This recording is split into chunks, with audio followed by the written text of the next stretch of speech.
Salve, salve, querido aluno, querida aluna da BioEAD. Estou de volta para a gente conversar agora sobre as diretrizes de correção dos mapas conceituais. Fica comigo até o final e não perde nenhuma informação. Vem comigo!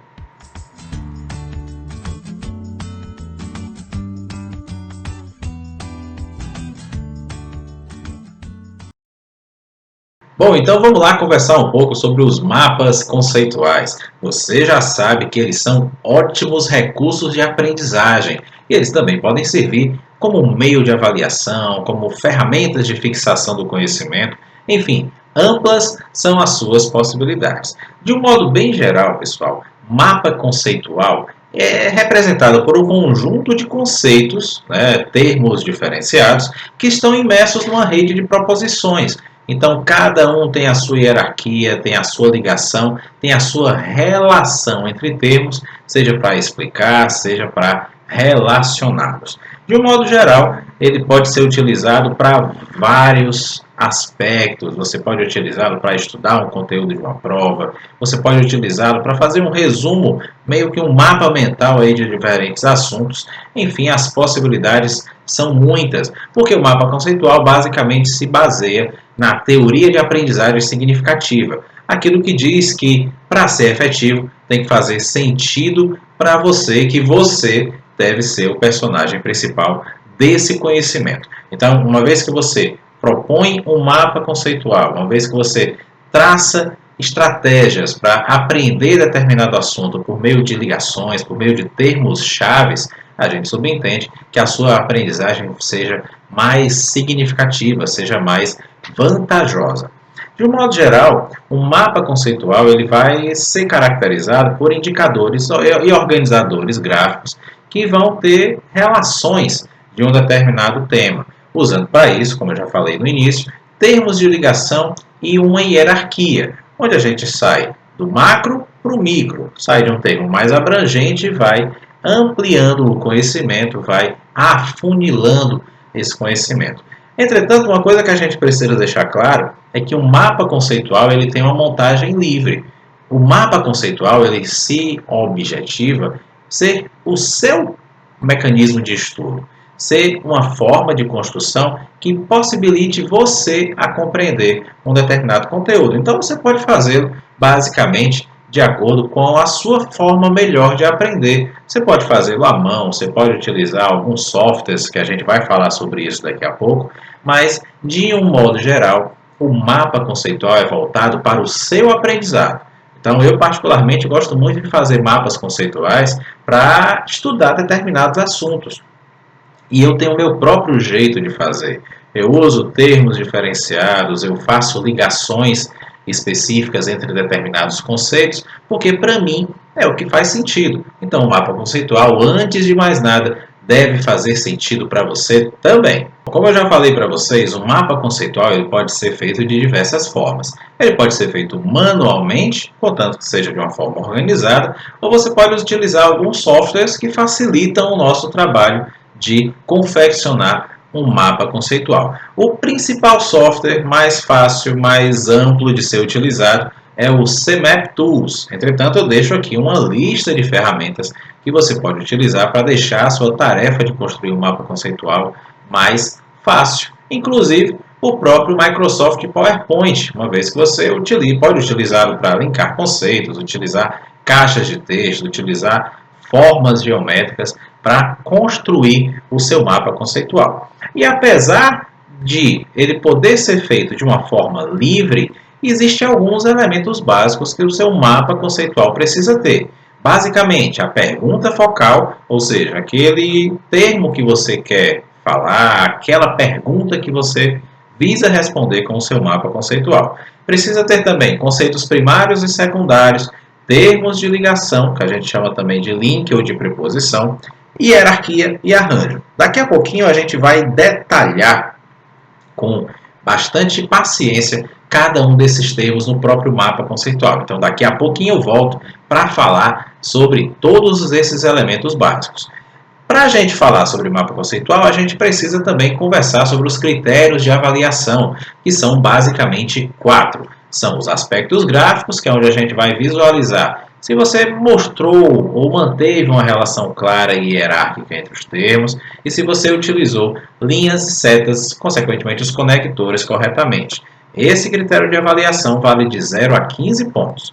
O segundo critério é o impacto visual. É quando a gente vai avaliar se o design do seu mapa conceitual é claro, se ele está legível, se as informações que você colocou nele estão fáceis de entender e se você tiver usado cores, se elas estão harmoniosas. Esse critério vale também até 15 pontos. Relevância e conexão entre os conceitos é o terceiro critério de avaliação. É onde a gente vai ver, de fato, se o mapa conceitual que você está propondo ele é relevante, se ele tem diversos conceitos, se esses conceitos estão bem escolhidos em relação ao tema que está sendo proposto para o seu mapa. Esse critério vale de 0 a 30 pontos. E, por fim, o conteúdo. É quando a gente vai analisar se você, com o seu mapa conceitual, atendeu ao comando que estava sendo solicitado na bioação. Além disso, vamos analisar se o tema que você está abordando foi explorado corretamente e, principalmente, se as informações que você dispôs no seu mapa conceitual são adequadas, são corretas. E esse critério vale até 40 pontos. Agora, eu faço um convite para você se aprofundar na rubrica de avaliação. Está lá na Secretaria Virtual do curso. Há uma pasta com todas as rubricas que estão disponíveis para as ferramentas avaliativas do nosso curso. Então, quando você tiver um tempinho, vai lá na Secretaria Virtual do curso e confere a nossa rubrica em todos os detalhes. Agora, eu vou sair daqui da tela, vou deixar essa tela ampla para a gente entender cada um dos principais termos que devem ter no seu mapa. Até já! Bom, aqui nós temos um modelo padrão do que seria um mapa conceitual, mas lembrando, obviamente, que a construção desse mapa ela é totalmente livre. O mapa é voltado ao seu aprendizado. Entretanto, a gente precisa deixá-lo, obviamente, um pouco mais organizado. Então, para que nós consigamos entender os 5 principais conceitos, vamos detalhar cada um deles, tá? Primeiro é a pergunta focal, ou seja, é o tema, é o assunto que você quer tratar no seu mapa conceitual. Depois de definir a pergunta focal, é hora da gente entender os conceitos primários que o seu mapa conceitual vai traçar, tanto os conceitos primários quanto os conceitos secundários. De um modo geral, são primários, obviamente, porque eles aparecem primeiro, e eles estão diretamente relacionados à pergunta focal, ou ao tema, e hierarquicamente é aquilo que está mais próximo da pergunta focal. Já os conceitos secundários, eles se ligam aos primários por meio de termos de ligação, e esses conceitos secundários visam, obviamente, como o nome sugere, servir de acessório, servir de explicação, servir de continuidade aos conceitos primários. Além disso, voltando aqui, nós temos os termos de ligação, que são aqueles termos que vão traçar relações entre conceitos, tanto conceito primário quanto conceito secundário ou várias outras explicações. Esses termos de ligação geralmente podem ser verbos, podem ser preposições, podem ser algo que remeta e que faça diretamente o link entre o conceito primário e os conceitos secundários. Depois a gente precisa levar em consideração a hierarquia do seu mapa conceitual, que é exatamente aquilo que vai detalhar a organização dos conceitos. É aquilo que vai traçar numa linha do tempo lógica o que vem primeiro, o que vem segundo, ou seja, o que vem mais importante do seu mapa, ao que o seu mapa está relacionado e aos diversos outros termos que são explicados no seu mapa conceitual. De modo que mais abrangente vem em cima, mais específico vem embaixo. Primeiro a gente começa a tratar o assunto, depois a gente explica o assunto de modo generalista e aí a gente vem aprofundando esse tema por meio dos conceitos secundários e ligados aos primários por meio do termo de ligação. E por fim, de um modo bem geral, a gente tem o arranjo do teu mapa conceitual. É a forma gráfica que você organiza os seus conectores e, consequentemente, você deixa as informações mas visualmente agradáveis, de forma organizada e que faça sentido para você. Então, essa é a proposição, o arranjo primário de um mapa conceitual.